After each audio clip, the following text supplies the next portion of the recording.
We could do that too. Yeah. Yeah.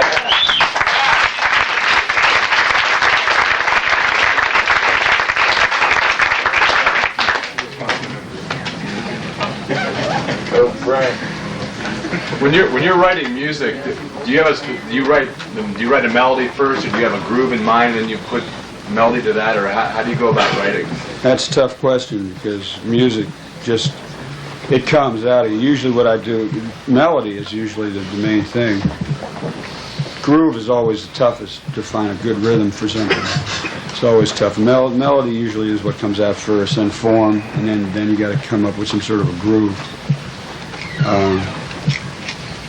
What I used to do, I used to write like every day. I used to write a tune. I mean, really write a tune. I mean, this is some. I mean, like for a year, you got 365 tunes. You know, just sit down and make yourself write something that you think you haven't heard before. And but of course, you know, my concentration level, I did that for about a week. Yeah. But I kept that sort of attitude, and I came up with writing like really incredible amounts of stuff, lots of music. And what I finally started doing was I'd come up with some new music, and then go to sleep on it. Don't write it down. And then if I remembered it the next day, then I would write it down. And that's when I knew I had something good. That's about it. That was like where I cut it. Do you remember like a real nightmare gig that you played where everything that fell apart was pretty critical? Several. You usually bail them out somehow. I've had some bad gigs. Not too many, fortunately. But you know, there's lots of times where sometimes there's nothing you can do about it. There'll be weather against you, especially with outdoor concerts. They're tough. That's times when lots of things can go wrong. So sometimes you be in a funny club, things can go wrong easy. Club owner don't dig you. You know, you go on and fight with the guy before you go on, and something's going to go wrong. But yeah, I've had a few. So we got way back there. Yeah, when you played with Ian Hunter a number of years ago, was that like session work, or did you know each other beforehand? Or? No, I just met him. The guy that had set up my first record deal was also working with Ian Hunter. Was his boy, and he thought it would be good, seeing that I was coming out basically as a jazz sort of guy, which they were pushing me as, to come out immediately, and I did a rock and roll album, which was a very good album. They didn't push that either. That was a very good album. Yeah, people talk about that. That's fun, yeah.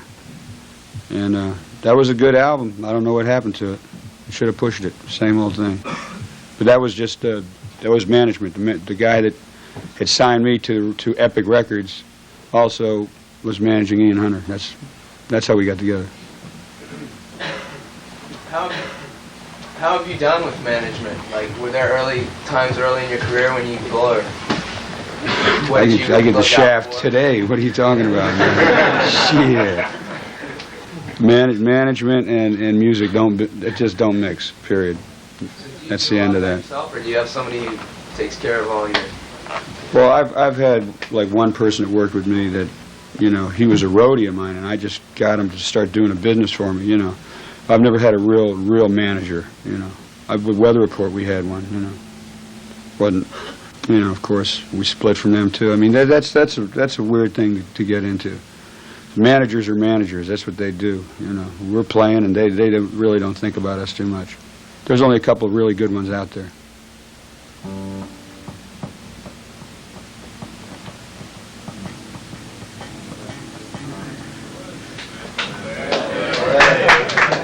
just want to know, on your fretless tone, do you get that just from your attack, or do you have your action set really low for that?